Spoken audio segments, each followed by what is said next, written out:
থামানোই সবচেয়ে উপযুক্ত সময় বলে মনে করছে ইসরায়েল। তবে চূড়ান্ত সিদ্ধান্ত নির্ভর করছে ইরানের প্রতিক্রিয়ার উপর। যুক্তরাষ্ট্রভিত্তিক ওয়াল স্ট্রিট জার্নালকে ইসরায়েলি ও আরব সূত্রগুলো জানিয়েছে, যুক্তরাষ্ট্র ইরানের পারমাণবিক স্থাপনায় সফল হামলা চালানোর পর ইসরায়েল এখন যুদ্ধ থামাতে আগ্রহী। তারা চায় এই হামলার সর্বোচ্চ কূটনৈতিক ও সামরিক সুবিধা নেওয়া হোক। ইসরায়েল বলছে, ইরানের সামরিক স্থাপনাগুলোর উপর হামলা শেষ করতে তারা আরো কয়েকদিন সময় নেবে। তারপর যুদ্ধ শেষের পথ খুলে যেতে পারে। তবে পরিস্থিতি এখনো খুব পরিবর্তনশীল। সবকিছু নির্ভর করছে ইরান কিভাবে প্রতিক্রিয়া জানাবে তার উপর।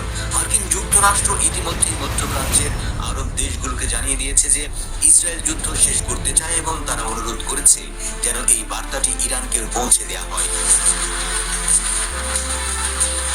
এদিকে তেহরান জানিয়েছে, এই মুহূর্তে তারা যুদ্ধ থেকে সরে আসতে প্রস্তুত নয়, কারণ যুক্তরাষ্ট্র তাদের পারমাণবিক স্থাপনায় যেভাবে হামলা চালিয়েছে তার প্রতিশোধ নেওয়া তাদের কর্তব্য। একজন ইসরায়েলি কর্মকর্তা বলেছেন, যদি ইরান হামলা চালিয়ে যায় তবে ইসরায়েলও পাল্টা হামলা চালাবে, এমনকি তারা আনুষ্ঠানিকভাবে যুদ্ধ শেষ করলেন। এদিকে যুদ্ধ দীর্ঘস্থায়ী করার কোনো ইচ্ছা নেই বলে ইঙ্গিত দিয়েছেন ইসরায়েলের প্রধানমন্ত্রী বেনিয়ামিন নেতানিয়াহু। রবিবার তিনি বলেন, আমরা দীর্ঘস্থায়ী যুদ্ধের ফাঁদে পড়ব না, তবে আমাদের লক্ষ্য পূরণ না হওয়া পর্যন্ত এই ঐতিহাসিক অভিযান থামবে না। গত রবিবার রাত থেকে সোমবার ভোর পর্যন্ত ইরানের সবচেয়ে সুরক্ষিত ফোর্ডো, নাতানজ এবং ইস্পাহানে পারমাণবিক স্থাপনাগুলোতে বড় ধরনের হামলা চালায় মার্কিন যুক্তরাষ্ট্র। এই হামলার নির্দেশ দিয়েছিলেন প্রেসিডেন্ট ডোনাল্ড ট্রাম্প। এই হামলার কোড নেম ছিল অপারেশন মিডনাইট হ্যামার। হামলার আগে আলোচনা করে মূল পরিকল্পনা সারেন মার্কিন ও ইসরায়েলি কর্মকর্তারা। হামলায় ইরানকে বিভ্রান্ত করার জন্য নানা প্রতারণামূলক কৌশল নেওয়া হয়েছিল। কৌশল অনুযায়ী প্রথমে একটি মার্কিন সাবমেরিন ইস্পাহানের লক্ষ্যবস্তুর দিকে 24টির বেশি টোমাহক মিসাইল ছুড়ে। এই সময়ে মার্কিন বিমান বাহিনী ফোর্ডো ও নাতানজের আকাশপথ নিরাপদ করতে আক্রমণ করে।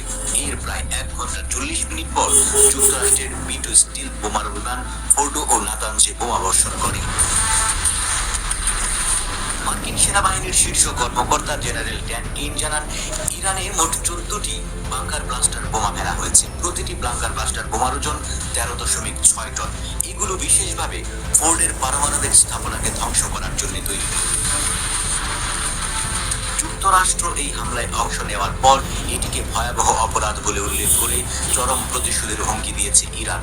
এর মধ্যেই কাতারের মার্কিন ঘাঁটিতে হামলা চালিয়েছে তেহরান। মধ্যপ্রাচ্যের বিভিন্ন দেশ থেকে মার্কিন ঘাঁটিগুলোতেও ইরান হামলা চালাতে পারে বলে গুঞ্জন রয়েছে।